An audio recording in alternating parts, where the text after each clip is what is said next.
تیری پریشانی جانتا ہوں، تیرے گھر اولاد نہیں ہے جانتا ہوں، قرض کا بوجھ بہت زیادہ ہے جانتا ہوں، پریشانی بہت ہے جانتا ہوں، الجھن بہت ہے جانتا ہوں، گھبرا مت، اگر تو رب کو یاد کر کے ثواب اکٹھا کر کے مجھے بھیج سکتا ہے تو میں اپنے رب سے کہہ کر تیری پریشانی بھی دور کر سکتا ہوں۔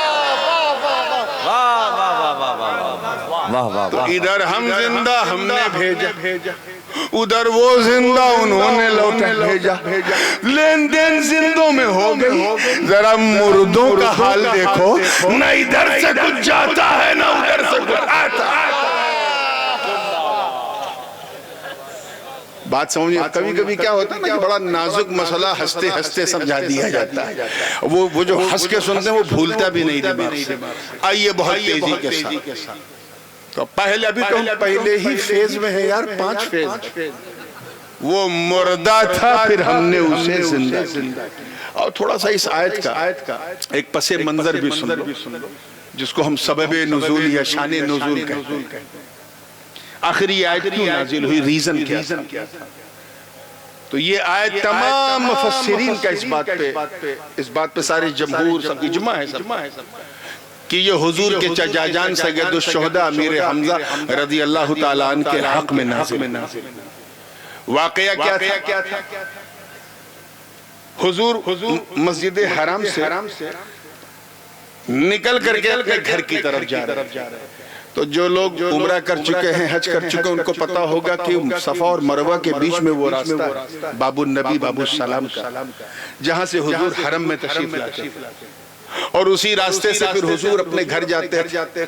حضور کا گھر بالکل سیدھا، اور وہیں بائیں طرف ابو جہل کا گھر۔ سعودی حکومت نے بڑے الٹے سیدھے کام کیے، مگر ایک بڑا بڑھیا کام کیا کہ ابو جہل کے گھر میں پبلک ٹوائلٹ بنا دیا۔ یہ ایک اچھا کام کیا۔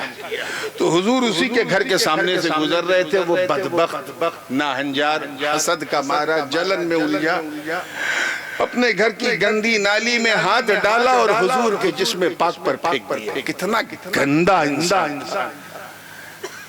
حضور نے دیکھا، بشری تقاضا تو یہ ہے کہ فوراً جلال آنا چاہیے، میرے آقا نے اپنے جلال پہ کنٹرول کیا اور آگے بڑھ گئے، کچھ نہیں بولا، آگے بڑھ گئے۔ لیکن ایک دیکھنے والے نے دیکھ لیا، یہ پورا ایپیسوڈ دیکھ لیا، اور وہ کوئی اور نہیں حضرت امیر حمزہ رضی اللہ تعالیٰ عنہ کا غلام تھا۔ وہ فوراً بھاگا۔ یہ اس زمانے کی بات ہے جب حضرت امیر حمزہ ایمان کی حالت میں نہیں تھے، یہ ذہن میں رکھیے، کلمہ نہیں پڑھا تھا، ایمان کی حالت میں نہیں تھے۔ فوراً بھاگا اور کہا، اے ابو یعلا، یہ بتاؤ کہ آپ کو اپنے پریوار میں سب سے زیادہ پیار کس سے؟ تھوڑی دیر سوچے، مسکرائے، کہیں میری بات تو نہیں مانتا وہ، لیکن مجھے سب سے زیادہ پیار اپنے بھتیجے محمد ابن عبداللہ سے۔ سبحان اللہ، سبحان اللہ۔ کہ اچھا کتنا پیار، بہت زیادہ پیار۔ کہ اگر کوئی آپ کے بھتیجے کو الٹا سیدھا کہے تو اگر میرے سامنے کہے گا تو میں اس کا منہ توڑ دوں، اگر کوئی اس کے اوپر گندگی پھینکے تو کہ سچ بتاؤں اگر اس نے گندگی پھینکی ہے تو میں اس کے وجود کو نقصان پہنچا دوں گا، یعنی اس کا قتل کر دوں گا۔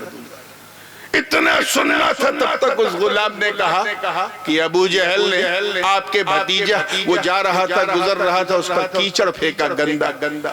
حضرت امیر حمزہ نے فرمایا، سچ بتا تو نے اپنی آنکھ سے دیکھا؟ کہا میں نے دیکھا۔ کہا چل میرے ساتھ ابو جہل کے گھر کی۔ ایک بات یاد رکھیے گا، پورا مکہ ابو جہل سے ڈرتا، وہ مکے کا ڈان تھا۔ کون تھا؟ ڈان تھا، پورا مکہ کانپتا، مگر وہ خود حضرت امیر حمزہ سے بہت ڈرتا۔ اب سوچو اس وقت امیر حمزہ کا عالم کیا؟ چل میرے ساتھ۔ اپنے جوتے بوٹ کی نوک پر دروازے کو لات مارا اسے زور سے اور کہا نکل بدبخت۔ ابو جہل نے جیسے ہی حضرت امیر حمزہ کا چہرہ دیکھا تو بھیگی بلی بن کے آیا، کہا ہاں سردار کیا معاملہ، کیوں ایسا کر رہے ہو، کیا بات ہے؟ کہا سچ بتا، کیا تو نے میرے بھتیجے بھتیجے کے جسم پہ گندگی پھینکی ہے. تو اس نے گواہ بغل میں دیکھا کھڑا ہے تو جھوٹ تو بول نہیں سکتا تھا کہ ہاں پھینکی ہے, لیکن وہ بھی تو ہمارے معبودوں کے بارے میں الٹا سیدھا کہتا ہے. وہ کہتا ہے لات و منات عزا ہبل کی پوجا مت کرو, یہ نہ کرو وہ نہ کرو. تو میں نے پھینکا تو کیا کہہ دیا, کہ پہلے تو یہ بتا کہ تو نے پھینکا ہے کہ نہیں, کہاں پھینکا. اتنا کہنا تھا. جلال میں تل ملائے امیر حمزہ نے ابو جہل کی آنکھوں میں آنکھیں ڈال کے کہا کہ سن تو یہی کہتا ہے نا کہ میرا بھتیجا ان معبودان باطل کا انکار کرتا ہے, تو سن کیا غلط کرتا ہے. صحیح تو کرتا ہے. ارے تو اس کو پوجتا ہے جسے تو بناتا ہے, وہ اسے پوجتا ہے جس نے اسے بنایا. اور سن تو مجھے کیا روکے گا. حدیث کی الفاظ ہیں, امیر حمزہ نے آسمان کی طرف سر کیا اور کہا زمین و آسمان گواہ ہو جاؤ, میں اللہ کے رسول محمد ابن عبداللہ کے سب سے جانی دشمن کی آنکھوں میں آنکھیں ڈال کے کہہ رہا ہوں, اشہد ان لا الہ الا اللہ و اشہد ان محمد عبدہ و رسولہ. سبحان اللہ سبحان اللہ. واہ واہ واہ واہ. تو مفسرین فرماتے ہیں کہ وہ جو کفر والی زندگی تھی, حالت کفر میں, اس کو قرآن نے مردہ سے تعبیر کیا, اور جب وہ ایمان لے آئے, کلمہ پڑھ لیا, تو زندہ ہو گئے. اسی لیے تو آج کچھ مردے پریشان ہیں کہ مار ہم رہے ہیں, ڈر بھی ہم رہے ہیں, اٹیک بھی ہم زیادہ کر رہے ہیں, گھبرا بھی ہم زیادہ رہے ہیں. معاملہ کیا ہے؟ یہی تو زندگی موت کا فلسفہ. پوری توجہ کے ساتھ ہم نے اسے زندہ کیا اور اسے نور والا بنا دیا. نور والا بنا دیا. یہ نور والا بننا بھی کوئی چاچا چاچی یا منا منی کا گیم نہیں ہے, بہت پاپڑ بیلنے پڑتے ہیں. نور والا بنا دیا, یعنی نورانی بنا دیا. توجہ چاہوں گا زندگی کے ساتھ ایک پروسیجر. اللہ تعالیٰ ارشاد فرماتا ہے قرآن پاک میں, فَمَنْ يُرِدِ اللَّهُ أَنْ يَهْدِيَهُ يَشْرَحْ صَدْرَهُ لِلْإِسْلَامِ. توجہ چاہوں گا علماء کی, یہ ان کے حصے کی چیز ہے. اللہ پاک جب کسی کو ہدایت دینا چاہتا ہے, توجہ ہے, اچھا جو بات میں دھیرے دھیرے کہا کروں اس کو ہلکے میں نہ لیا کیجئے. کبھی کبھی میں بڑا زور کا جھٹکا بڑی دھیرے سے دیتا ہوں, تو ایک دم توجہ بنائے رکھیے گا, جملہ ضائع نہ ہو. اللہ پاک جب کسی کو ہدایت دینا چاہتا ہے تو اس کے سینے کو اسلام کے لیے کھول دیتا ہے. ان یشرح صدرہ للاسلام. سمجھ میں آگئی؟ اب دوسری آیت سنو. افمن شرح اللہ صدرہ للاسلام فہو علی نور من ربہ. اور اللہ جس کا سینہ اسلام کے لیے کھول دیتا ہے اسے نور پر کر دیتا ہے. نور پر کر دیتا ہے یعنی نور والا بنا دیتا ہے. کہیے سبحان اللہ. نور والا بنا دیتا ہے. یہ سچویشن بھی بڑی ہے, کیفیت دیکھ. اللہ تعالیٰ نے اپنے محبوب کو سارا اختیار دے دیا کہ یہ محبوب اب یہ ڈیوٹی آپ کی, میں نے ساری زمین آپ کو دے دی, اب ڈسٹریبیوشن آپ کو کرنا ہے. تفصیل میں جانے کا موقع نہیں ہے, میں تھوڑا سا کیونکہ رات زیادہ ہو گئی ہے, بات بھی زیادہ ہو گئی ہے, اس لیے میں ایک ایسی مثال دے دوں کہ اگر کوئی یہ سوچ کے آیا ہوگا کہ میں کچھ نہیں سمجھوں گا تو انشاءاللہ وہ بھی سمجھ کے اٹھے گا اس بوڑھی رات میں. سبحان اللہ. آپ لوگوں میں سے اکثر لوگ تو کسان ہوں گے نا, تو یہی کسانی مثال. بصرہ کی کھجور, مدینہ منورہ کی کھجور کتنی زبردست ہوتی. بصرہ میں کھجور ملتی ہے ازرق, وہ تو ایسی ہوتی ہے کہ اتنی سافٹ کہ اگر کوئی منہ میں رکھے تو منہ میں اگر دانت نہ ہو, پیٹ میں آنت نہ ہو, تب بھی ہضم ہو جائے. اتنی سافٹ جیسے گلاب جامن. لیکن اگر اسی کھجور کو کوئی لا کر کے دلدار نگر میں بو دے, بہار میں, جھارکھنڈ میں, یو پی میں بو دے, کیا ہوگا؟ ویسی اس کوالٹی کی کھجور ہوگی, تاڑی نکلے گی.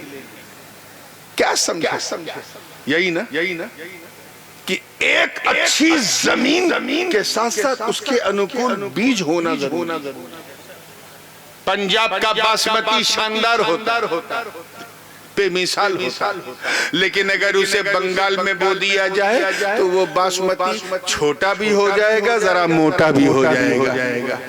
اس کا مطلب یہ نہیں کہ بنگال کی زمین خراب، اسی بنگال میں تم چائے بو کے دیکھو، گیہوں بو کے دیکھو، ایک نمبر پیدا ہوگا۔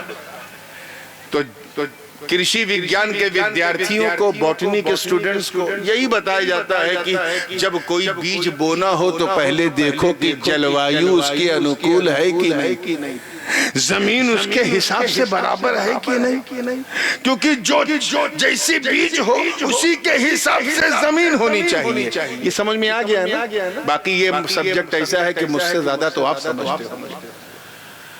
اب دیکھ پوری دنیا مصطفیٰ جان رحمت کے حوالے کیا اللہ، اور فرمایا اے محبوب اب تمہیں اسلام کی کھیتی بونا، اسلام کی کھیتی کو پھیلانا، یعنی مدینے میں پورا مدنی بیج بھنڈار میرے آقا کو دے دیا۔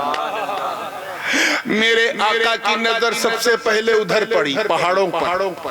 دیکھا ارے یہ Uzbekistan, Tajikistan, Turkmenistan, Dagestan, Azerbaijan, Turkey, Afghanistan, دیکھا ارے یہ تو بڑے سخت لوگ، شدت پسند، بڑے کٹھور لوگ، پتھر پہ رہتے سوچ بھی پتھریلی۔ حد تو یہ ہے کہ میوزک سے، سنگیت سے اتنی نفرت کہ دروازے کی کنڈی پہ کپڑا باندھ کے رکھتے ہیں کہ اگر کوئی کھٹکھٹائے تو ٹن ٹن کی نہیں، ڈھن ڈھن کی آواز آئے۔ ایسے ماحول میں جہاں ایسے ہی ایک آدمی میرے والد صاحب کو لندن میں ملا، میں بھی تھا اتفاق سے اس وقت، خان صاحب تھے، نئے مرید ہوئے، ازبیکستان کے غالباً، لیکن اردو تھوڑی ٹوٹی بولتے تھے۔ ابو نے ان سے پوچھا خان صاحب آپ کے کتنے بچے؟ ان کے 4 بچے کہ حضرت ہیں تو 4 مگر 2 میرے ہیں، 2 اپنی ماں کے۔ یہ کون سی بات ہوئی جب آپ کے ہیں تو 2 آپ کے، 2 اپنی ماں کے؟ یہ کیا کہ وہ جو بندوق چلا لیتے ہیں وہ میرے ہیں، اور جو دودھ پی رہے ہیں وہ اپنی ماں کے۔ ایسے شدت والے، سخت مزاج، اکڑو سوچ والوں کے لیے ان کی پتھریلی زمین پر کون سا بیج بویا جائے؟ اللہ کی شان دیکھو، مصطفیٰ کا انتخاب دیکھو، اس سخت زمین کے لیے جس سخت بیج کو چنا وہ کوئی اور بیج نہیں، وہ نقش بندی بیج۔ زور سے کہہ دو سبحان اللہ، نقش بندی بیج ہے۔ چنانچہ حضرت خواجہ احمد یسوی ہوں یا حضرت میرا سید علی حمدانی یا حضرت بہاؤالدین نقشبند، ایسی کھیتی کیا کہ سینے سے کینہ نکال کے مصطفیٰ کا مدینہ نقش بنا۔ پھر میرے آقا کی نظر پڑی شام پر، عراق پر، ویسٹرن عرب پینیزولا پر، عراق پر پڑی تو دیکھا ارے یہ عراق والے ہیں یا نفاق والے؟ یہ تو میرا ہی کلمہ پڑھ کے میرے نہیں، یہ تو میرا ہی کلمہ پڑھ کے میرے بچوں کو بلا کے کربلا میں شہید کرنے والے لوگ، یہ تو بڑے خطرناک ٹائپ کے لوگ۔ ان کے لیے تو میرے بیج بھنڈار میں، توجہ چاہوں گا، میرے بیج بھنڈار میں جو سب سے پربھاوشالی، سب سے پاورفل بیج ہے وہ بونا پڑے گا، تاکہ ان کے سینے سے نفاق نکال کے وفاق کو داخل کر دے۔ چنانچہ عرب کی اور عراق کی اس زمین کے لیے میرے نبی نے جس بیج کو بویا وہ کوئی اور بیج نہیں، قادری بیج ہے۔ سبحان اللہ، سبحان اللہ، اور سے بولو کون سی بیج؟ چنانچہ پیر پیرا میر میرا، شاہ جیلا، قندیل نورانی، محبوب سبحانی، قطب سمدانی، شاہباز لامکانی، جدنا محی الدین عبد القادر جیلانی نے ایسی کھیتی کیا کہ حرمین کے بعد اگر کسی نے اسلام کی سب سے زیادہ خدمت کی تو وہ کوئی اور زمین نہیں، عراق زمین۔ واہ واہ واہ واہ واہ واہ، سبحان اللہ، سبحان اللہ، نعرہ تکبیر، نعرہ رسالت، فیضان غوث اعظم، علماء اہل سنت۔ بالکل ختم کر رہا ہوں، توجہ کے ساتھ۔ پھر میرے نبی کی نظر ہمارے اس خوبصورت اکھنڈ بھارت پر پڑی، وہ بھارت جو افغانستان سے لے کے میانمار تک، وہ جو کشمیر سے لے کے لنکا تک، اس پورے اکھنڈ بھارت پہ پڑی. ایک بات کہوں، میرا یقین کہتا ہے کہ حضور نے جب اس زمین کی طرف توجہ فرمائی ہوگی تو مسکرائے ضرور ہوں گے. ارے واہ، یہ تو پیار کرنے والوں کی زمین، یہ تو سمان کی زمین ہے، آدر کی زمین ہے، نیراتر کی، یہ تو پرمپرا کی زمین ہے، یہ تو آستھاؤں کی زمین ہے. یہاں ہر چھوٹا اپنے بڑے کا پاؤں چھوتا ہے، ہر بڑا اپنے چھوٹے کے سر پہ ہاتھ رکھتا ہے. یہاں تو پرمپرا ہے، پرمپرا میں چھپی آستھا ہے، آستھا میں سنسکار ہے، سنسکار میں پورا چمتکار ہے، اسی میں ریت ہے، ریت میں میت ہے، میت میں گیت ہے، گیت میں سنگیت ہے، اور سنگیت کے بغیر کوئی گیت ہی نہیں. ایسا سنگیت میں ماحول پورے بھارت کا. حد تو یہ ہے کہ بچہ پیدا ہو تو اس کے آگے ٹن ٹن ٹن ٹن ٹن، مسکرانے پہ کوئی ٹیکس نہیں ہے، کوئی جی ایس ٹی نہیں.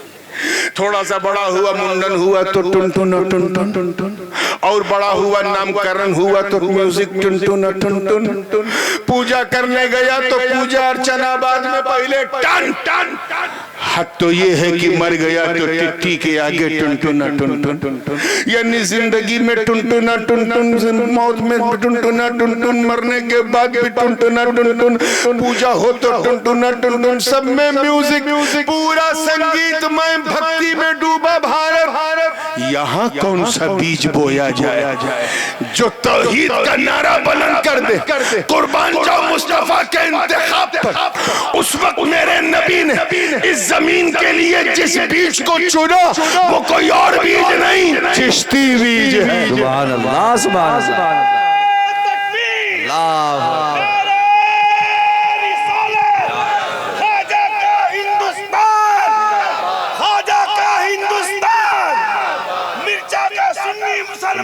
زندہ باد، زندہ باد،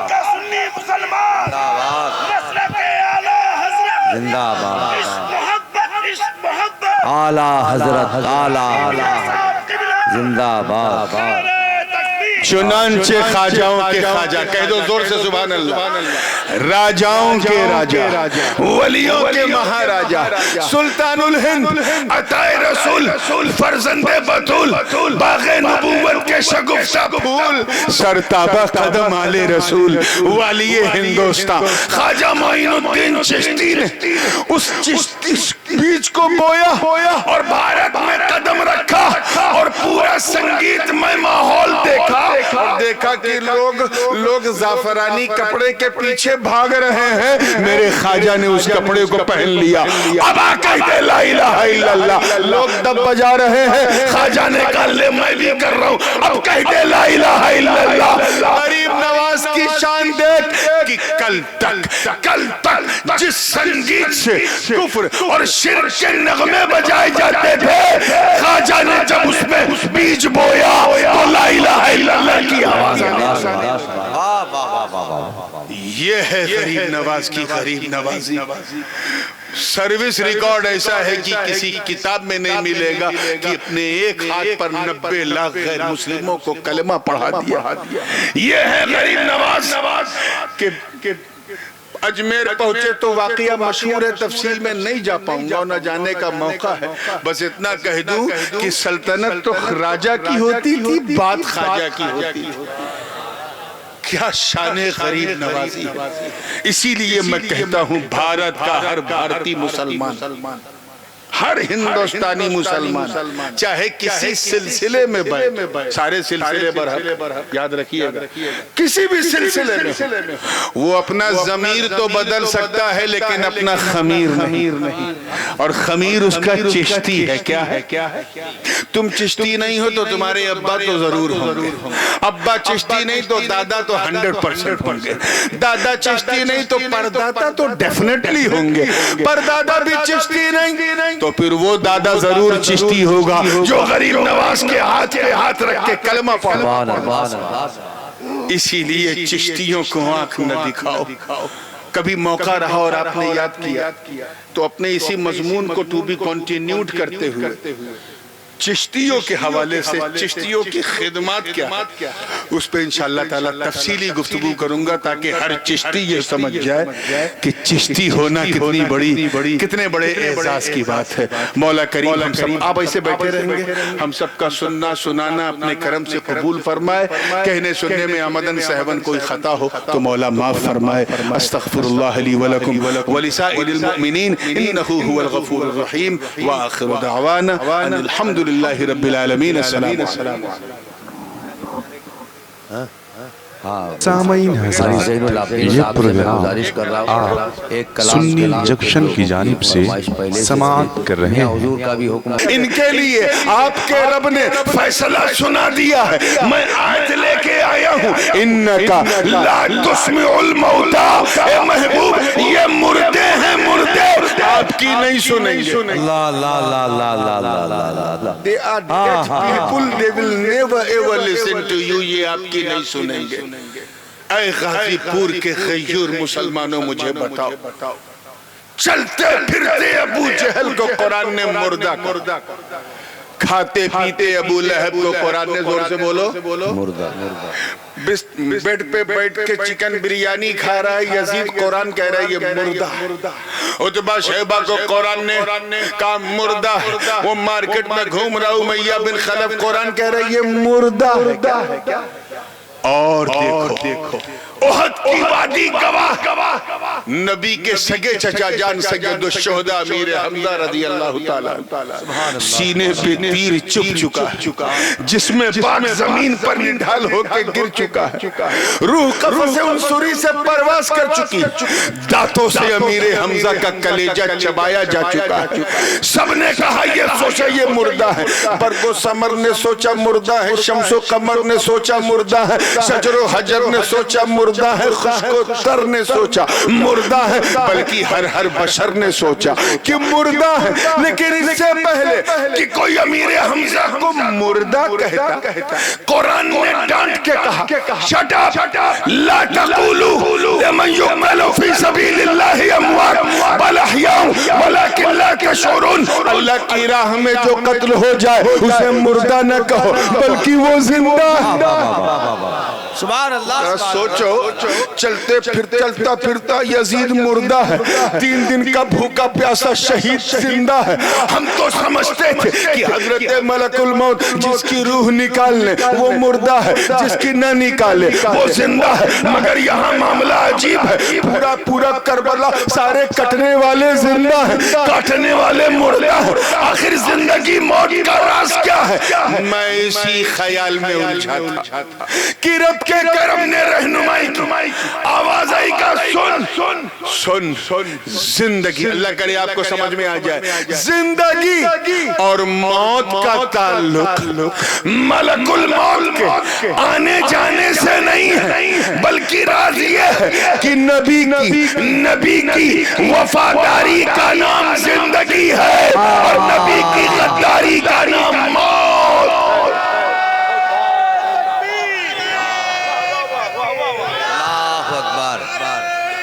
اللہ اکبر، یا رسول اللہ، یا رسول اللہ، زندہ باد، زندہ باد۔ آپ ذرا سوچو جب اس جلسے کا چچا ایسا ہے تو بچہ کیسا ہوگا، ہے نا؟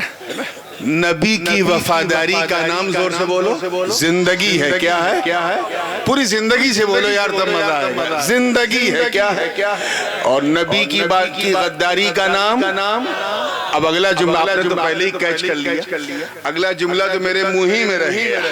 اب سنو، دل تھام کے سنو، یہی وجہ، دیکھئے گا شاہی صاحب، یہی وجہ ہے کہ نبی کی بارگاہ میں کی گئی غداری نے یزید کو جینے نہیں دیا، اور حسین کی وفاداری نے حسین نعرہ تکبیر، نعرہ رسالت، خاندان رسول، فیضان امام حسین، نعرہ حیدری۔ بلکہ ایسا زندہ رکھا حسین کو کہ ہر دل میں حسین، ہر جا میں حسین، ہر شہر میں حسین، ہر گاؤں میں حسین، ہر قریے میں حسین، ہر سمندروں کی طغیانی میں حسین، موجوں کی روانی میں حسین، برگ و ثمر میں حسین، شمس و قمر میں حسین، شجر و حجر میں حسین، خشک و تر میں حسین، لال و گوہر میں حسین، جن و بشر میں حسین، ہر دل میں حسین، صرف رٹے رٹائے ناروں میں نہیں بلکہ سچی بات یہ ہے کہ بستی بستی میں حسین، قریہ قریہ میں حسین۔ سبحان اللہ سبحان اللہ۔ کلیئر ہو گیا ایک دم حسین زندہ۔ تو کیا سمجھے آپ؟ کچھ یہ صغرا کبرا ملا کے کیا نتیجہ نکالا کہ وفادار زندہ ہوتا ہے؟ تو جو نبی کا وفادار ہے وہ زندہ ہے، جو غدار ہے وہ تو یہ جلسہ تو وفاداروں کی یاد میں ہے، غدار سے تو کوئی لنک نہیں ہے، تو ان کو سائیڈ میں کرو، غداروں کو سائیڈ میں کرو، بات وفاداروں کی کرو۔ ابو بکر صدیق نبی کے وفادار اپنی قبر میں زندہ ہے، حضرت عمر نبی کے وفادار اپنی قبر میں زندہ ہے، عثمان غنی نبی کے وفادار اپنی قبر میں زندہ ہے، مولا علی نبی کے وفادار اپنی قبر میں زندہ ہے، عشر مبشرہ نبی کے وفادار اپنی قبر میں زندہ ہے، بدر والے نبی کے وفادار اپنی قبر میں زندہ ہے، احد والے نبی کے وفادار اپنی قبر میں زندہ ہے، خیبر و خندق والے نبی کے وفادار اپنی قبر میں زندہ ہے، حنین و حدیبیہ والے نبی کے وفادار اپنی قبر میں زندہ ہے، ائمہ طاہرین نبی کے وفادار اپنی قبر میں زندہ ہے، غوث اعظم نبی کے وفادار اپنی قبر میں زندہ ہے، غریب نواز نبی کے وفادار اپنی قبر میں زندہ ہے، سبحان اللہ سبحان اللہ سبحان قطب اللہ۔ الدین نبی کے وفادار اپنی قبر میں زندہ ہے، فرید الدین نبی کے وفادار اپنی قبر میں زندہ ہے، علاء الدین نظام الدین نبی کے وفادار اپنی قبر میں زندہ ہے، سراج الدین نصیر الدین نبی کے وفادار اپنی قبر میں زندہ ہے، علاء الحق حضرت سید سرکار سیدنا بندہ نواز نبی کے وفادار اپنی قبر میں زندہ ہے، مخدوم سمنانی نبی کے وفادار اپنی قبر میں زندہ ہے، حضرت غوث سمدانی نبی کے وفادار اپنی قبر میں زندہ ہے، عبدالرزاق جیلانی نبی کے وفادار اپنی قبر میں زندہ ہے، حضرت شاہ برکت اللہ مرہروی نبی کے وفادار اپنی قبر میں زندہ ہے، آقا کلیر نبی کے وفادار اپنی قبر میں زندہ ہے، مولا کالپی نبی کے وفادار اپنی قبر میں زندہ ہے، سرکار بلگرام نبی کے وفادار اپنی قبر میں زندہ ہے، حضرت مخدوم ابو الغوث کرم دیوان نبی کے وفادار اپنی قبر میں زندہ ہے۔ ارے نبی کو مردہ کہنے والا نانوتوی مر گیا، مردہ سمجھنے والا امبیٹھوی مر گیا، مردہ پکارنے والا تھانوی مر گیا، مگر نبی کو زندہ کہنے والا احمد رضا نبی کا وفادار اپنی قبر میں زندہ ہے۔ اللہ اکبر یا رسول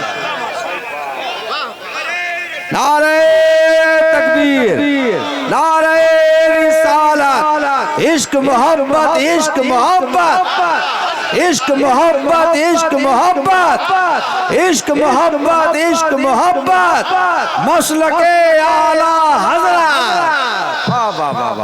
بیٹھو سبحان اللہ سبحان اللہ۔ لگتا ہے سب جاگ گئے کیا؟ چلو بس اب جاگو گے تبھی میرے بات جو ہے زین العابدین صاحب کو سن پاؤ گے، اسی بیداری کے ساتھ تیار رہو۔ بالکل اچھا، تو جو وفادار ہے وہ کلیئر ہے نا؟ اچھا، لین دین بھی زندوں میں ہوتی ہے، مردوں میں نہیں؟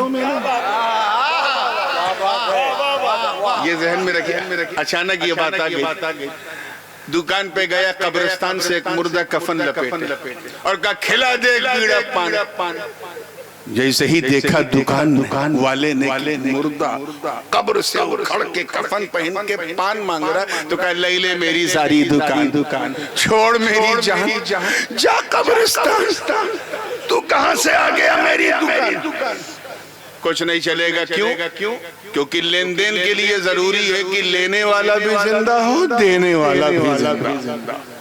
دونوں مردہ ہیں تب بھی ڈیلنگ نہیں ہوگی. ایک مردہ ہے ایک زندہ ہے تب بھی زور سے بولو ڈیل نہیں ہوگی. ڈیل کے لیے ضروری ہے کہ ڈیلر بھی زندہ ہو پیئر بھی زندہ ہو, دونوں کا زندہ ہونا ضروری. اب دیکھو ادھر سارے قادری زندہ, وہاں غوث اعظم, ادھر سارے قادری زندہ وہاں غوث اعظم زندہ, یہاں سارے چشتی زندہ ادھر غریب نواز زندہ. ہم نے سوچا بھیجیں کیا, تو علماء سے رابطہ کیا کہ ہم کیا بھیجیں, کیا ان کو پہنچائیں. علماء نے رہنمائی کی کہ انہیں تمہارے مال کی ضرورت نہیں, پیسوں کی ضرورت نہیں, انہیں یہ سب پسند ہی نہیں ہے. اگر ان کو راضی رکھنا ہے کچھ بھیجنا ہے تو ثواب بھیجو, ثواب بھیجو, وہ پسند کریں گے. پھر اس نے پوچھا حضرت کیا کیا ثواب ہے؟ مولانا نے کہا جو اللہ کو پسند ہے سب ثواب ہے, جو اللہ کو پسند ہے سب ثواب ہے. تقریر کرنا ثواب, نعت پڑھنا ثواب, بریانی پکا کے کھلانا ثواب, سب کچھ ثواب, سارا قرآن پڑھنا ثواب, تلاوت کرنا ثواب. ہم نے کیا کیا؟ جلسہ کیا, سارا ثواب اکٹھا کیا اور اکٹھا کر کے بھیج دیا, ہو گیا ایصال ثواب. سبحان اللہ سبحان اللہ سبحان اللہ. کیا ہے ایصال ثواب. ادھر ہم زندہ تھے ہم نے بھیج دیا, ادھر غوث اعظم غریب نواز زندہ. انہوں نے کہا ارے یہ زمین پر رہ کر میری پسند جانتا, یہ گنہگار سیاہ کار, لیکن اس سے مجھ سے اتنا ہے پیار کہ میری پسند جانتا. اس نے مجھے ثواب بھیجا ہے, میری پسند جانتا ہے. تو ادھر سے آواز آئی, اے مرید گھبرا مت, اگر تو میری پسند جانتا تو میں بھی تیری ضرورت جانتا ہوں, تیری پریشانی جانتا ہوں, تیرے گھر اولاد نہیں ہے جانتا ہوں, قرض کا بوجھ بہت زیادہ ہے جانتا ہوں, پریشانی بہت ہے جانتا ہوں, الجھن بہت ہے جانتا ہوں. گھبرا مت, اگر تو رب کو یاد کر کے ثواب اکٹھا کر کے مجھے بھیج سکتا ہے تو میں اپنے رب سے کہہ کر تیری پریشانی بھی دور کر سکتا ہوں. تو ادھر ہم زندہ ہم نے بھیجا, ادھر وہ زندہ انہوں نے لوٹا بھیجا. لین دین زندوں میں ہو گئی, ذرا مردوں کا حال دیکھو, نہ ادھر سے کچھ جاتا ہے نہ ادھر سے کچھ آتا ہے. بات سمجھیں, کبھی کبھی کیا ہوتا ہے نا کہ بڑا نازک مسئلہ ہنستے ہنستے سمجھا دیا جاتا ہے, وہ جو ہنس کے سنتے ہیں وہ بھولتا بھی نہیں دماغ سے. آئیے بہت تیزی کے ساتھ, تو پہلے ابھی تو پہلے ہی فیز میں ہے یار, 5 فیز. وہ مردہ تھا پھر ہم نے اسے زندہ. اور تھوڑا سا اس آیت کا ایک پس منظر بھی سن لو, جس کو ہم سبب نزول یا شان نزول کہتے ہیں. آخری آیت کیوں نازل ہوئی, ریزن کیا تھا؟ تو یہ آیت تمام مفسرین کا اس بات پہ سارے جمہور سب اجماع ہے کہ یہ حضور کے چچا جان سید الشہداء امیر حمزہ رضی اللہ تعالیٰ عنہ کے حق میں نازل. واقعہ کیا تھا؟ حضور مسجد حرام سے نکل کر کے اپنے گھر کی طرف جا رہے ہیں. تو جو لوگ عمرہ کر چکے ہیں, حج کر چکے ہیں, ان کو پتا ہوگا کہ صفا اور مروہ کے بیچ میں وہ راستہ ہے باب النبی باب السلام کا, جہاں سے حضور حرم میں تشریف لاتے ہیں, اور اسی راستے سے پھر حضور اپنے گھر جاتے ہیں. حضور کا گھر بالکل سیدھا, اور وہیں بائیں طرف ابو جہل کا گھر. سعودی حکومت نے بڑے الٹے سیدھے کام کیے, مگر ایک بڑا بڑھیا کام کیا کہ ابو جہل کے گھر میں پبلک ٹوائلٹ بنا دیا. یہ ایک اچھا کام کیا. تو حضور اسی کے گھر کے سامنے سے گزر رہے تھے, وہ بدبخت ناہنجار حسد کا مارا جلن میں الجھا, اپنے گھر کی گندی نالی میں ہاتھ ڈالا اور حضور کے جسم پاک پر پھینک دیا. کتنا گندا انسان. حضور نے دیکھا, بشری تقاضا تو یہ ہے کہ فوراً جلال آنا چاہیے. میرے آقا نے اپنے جلال پہ کنٹرول کیا اور آگے بڑھ گئے. کچھ نہیں بولا, آگے بڑھ گئے. لیکن ایک دیکھنے والے نے دیکھ لیا, یہ پورا ایپیسوڈ دیکھ لیا, اور وہ کوئی اور نہیں حضرت امیر حمزہ رضی اللہ تعالیٰ عنہ کا غلام. وہ فوراً بھاگا. یہ اس زمانے کی بات ہے جب حضرت امیر حمزہ ایمان کی حالت میں نہیں تھے. یہ ذہن میں رکھیے, کلمہ نہیں پڑھا تھا, ایمان کی حالت میں نہیں تھے. فوراً بھاگا اور کہا اے ابو یعلا یہ بتاؤ کہ آپ کو اپنے پریوار میں سب سے زیادہ پیار کس سے؟ تھوڑی دیر سوچے, مسکرائے, کہیں میری بات تو نہیں مانتا وہ, لیکن مجھے سب سے زیادہ پیار اپنے بھتیجے محمد ابن عبداللہ سے. سبحان اللہ سبحان اللہ. کہ اچھا کتنا پیار, کہ بہت زیادہ پیار. کہ اگر کوئی آپ کے بھتیجے کو الٹا سیدھا کہے تو کہ اگر میرے سامنے کہے گا تو میں اس کا منہ توڑ دوں. اگر کوئی اس کے اوپر گندگی پھینکے تو کہ سچ بتاؤں اگر اس نے گندگی پھینکی ہے تو میں اس کے وجود کو نقصان پہنچا دوں گا, یعنی اس کا قتل کر دوں گا. اتنا سننا تھا تب تک اس غلام نے کہا کہ ابو جہل نے آپ کے بھتیجہ وہ جا رہا تھا, گزر رہا تھا, اس کا کیچڑ پھینکا گندا. حضرت امیر حمزہ نے فرمایا سچ بتا تو نے اپنی آنکھ سے دیکھا؟ کہا میں نے دیکھا. کہا چل میرے ساتھ ابو جہل کے گھر کی. ایک بات یاد رکھیے گا, پورا مکہ ابو جہل سے ڈرتا. وہ مکے کا ڈون تھا. کون تھا؟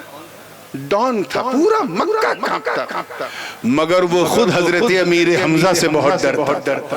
اب سوچو اس وقت امیر حمزہ کا عالم کیا. چل میرے ساتھ. اپنے جوتے بوٹ کی نوک پر دروازے کو لات مارا اسے زور سے اور کہا نکل بھاگ. ابو جہل نے جیسے ہی حضرت امیر حمزہ کا چہرہ دیکھا تو بھیگی بلی بن کے آیا. کہا ہاں سردار کیا معاملہ, کیوں ایسا کر رہے ہو, کیا بات ہے؟ کہا سچ بتا کیا تو نے میرے بھتیجے کے جسم پہ گندگی پھینکی ہے؟ تو اس نے گواہ بغل میں دیکھا کھڑا ہے تو جھوٹ تو بول نہیں سکتا تھا, لیکن ہاں پھینکی ہے. لیکن وہ بھی تو ہمارے معبودوں کے بارے میں الٹا سیدھا کہتا ہے. وہ کہتا ہے لات و منات عزا ہبل کی پوجا مت کرو, یہ نہ کرو, وہ نہ کرو. تو میں نے پھینکا تو کیا کہہ دیا؟ کہا پہلے تو یہ بتا کہ تو نے پھینکا ہے کہ نہیں. کہاں پھینکا؟ اتنا کہنا تھا. جلال میں تل ملائے امیر حمزہ. ابو جہل کی آنکھوں میں آنکھیں ڈال کے کہا کہ سن تو یہی کہتا ہے نا کہ میرا بھتیجا ان معبودان باطل کا انکار کرتا ہے, تو سن کیا غلط کرتا؟ صحیح تو کرتا. ارے تو اس کو پوجتا ہے جسے تو بناتا ہے, وہ اسے پوجتا ہے جس نے اسے بنایا. اور سن تو مجھے کیا روکے گا؟ حدیث کی الفاظ ہیں امیر حمزہ نے آسمان کی طرف سر کیا اور کہا زمین و آسمان گواہ ہو جا, میں اللہ کے رسول محمد ابن عبداللہ کے سب سے جانی دشمن کی آنکھوں میں آنکھیں ڈال کے کہہ رہا ہوں اشہد ان لا الہ الا اللہ و اشہد ان محمد عبدہ و رسولہ. سبحان اللہ سبحان اللہ سبحان اللہ. واہ واہ واہ واہ. تو مفسرین فرماتے ہیں کہ وہ جو کفر والی زندگی تھی, حالت کفر میں, اس کو قرآن نے مردہ سے تعبیر کیا, اور جب وہ ایمان لے آئے, کلمہ پڑھ لیا تو زندہ ہو گئے. اسی لیے تو آج کچھ مردے پریشان ہیں کہ مار ہم رہے ہیں, ڈر بھی ہم رہے ہیں, اٹیک بھی ہم زیادہ کر رہے ہیں, گھبرا بھی ہم زیادہ رہے ہیں. معاملہ کیا ہے؟ یہی تو زندگی موت کا فلسفہ. پوری توجہ کے ساتھ ہم نے اسے زندہ کیا اور اسے نور والا بنا دیا. نور والا بنا دیا. یہ نور والا بننا بھی کوئی چاچا چاچی یا منا منی کا گیم نہیں ہے, بہت پاپڑ بیلنے پڑتے ہیں. نور والا بنا دیا, یعنی نورانی بنا دیا. توجہ چاہوں گا زندگی کے ساتھ ایک پروسیجر. اللہ تعالیٰ ارشاد فرماتا ہے قرآن پاک میں فَمَنْ يُرِدِ اللَّهُ أَنْ يَهْدِيَهُ يَشْرَحْ صَدْرَهُ لِلْإِسْلَامِ. توجہ چاہوں گا علماء کی, یہ ان کے حصے کی چیز ہے. اللہ پاک جب کسی کو ہدایت دینا چاہتا ہے, توجہ ہے, اچھا جو بات میں دھیرے دھیرے کہا کروں اس کو ہلکے میں نہ لیا کیجئے. کبھی کبھی میں بڑا زور کا جھٹکا بڑی دھیرے سے دیتا ہوں, تو ایک دم توجہ بنائے رکھیے گا, جملہ ضائع نہ. اللہ پاک جب کسی کو ہدایت دینا چاہتا ہے تو اس کے سینے کو اسلام کے لیے کھول دیتا. ان یشرح صدرہ للاسلام. سمجھ میں آ گئی؟ اب دوسری آیت سنو. افمن شرح اللہ صدرہ للاسلام فہو علی نور من ربہ. اور اللہ جس کا سینہ اسلام کے لیے کھول دیتا ہے اسے نور پر کر دیتا ہے. نور پر کر دیتا ہے یعنی نور والا بنا دیتا ہے. کہیے سبحان اللہ. نور والا بنا دیتا ہے. یہ سچویشن بھی بڑی ہے. کیفیت دیکھ. اللہ تعالیٰ نے اپنے محبوب کو سارا اختیار دے دیا کہ یہ محبوب اب یہ ڈیوٹی آپ کی. میں نے ساری زمین آپ کو دے دی. اب ڈسٹریبیوشن آپ کو کرنا ہے. تفصیل میں جانے کا موقع نہیں ہے. میں تھوڑا سا کیونکہ رات زیادہ ہو گئی ہے, بات بھی زیادہ ہو گئی ہے, اس لیے میں ایک ایسی مثال دے دوں کہ اگر کوئی یہ سوچ کے آیا ہوگا کہ میں کچھ نہیں سمجھوں گا تو انشاءاللہ وہ بھی سمجھ کے اٹھے گا اس بوڑھی رات میں. سبحان اللہ. آپ لوگوں میں سے اکثر لوگ تو کسان ہوں گے نا, تو یہی کسانی مثال. بصرہ کی کھجور, مدینہ منورہ کی کھجور کتنی زبردست ہوتی. بصرہ میں کھجور ملتی ہے ازرق. وہ تو ایسی ہوتی ہے کہ اتنی سافٹ کہ اگر کوئی منہ میں رکھے تو منہ میں اگر دانت نہ ہو, پیٹ میں آنچ نہ ہو تب بھی ہضم ہو جائے. اتنی سافٹ جیسے گلاب جامن. لیکن اگر اسی کھجور کو کوئی لا کر کے دلدار نگر میں بو دے, بہار میں, جھارکھنڈ میں, یو پی میں بو دے, کیا ہوگا؟ ویسی اس کوالٹی کی کھجور ہوگی, تاڑی نکلے گی. کیا سمجھا؟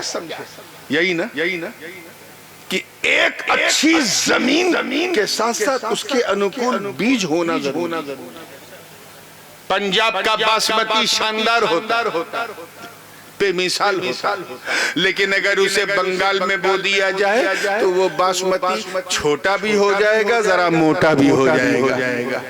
اس کا مطلب یہ نہیں کہ بنگال کی زمین خراب ہے. اسی بنگال میں تم چائے بو کے دیکھو, گیہوں بو کے دیکھو, ایک نمبر پیدا. تو کرشی وگیان کے ودیارتھیوں کو, باٹنی کے سٹوڈنٹس کو یہی بتایا جاتا ہے کہ جب کوئی بیج بونا ہو تو پہلے دیکھو کہ جلوایو اس کے انوکول ہے کہ نہیں, زمین اس کے حساب سے برابر ہے کہ نہیں, کیونکہ جو جیسی بیج ہو اسی کے حساب سے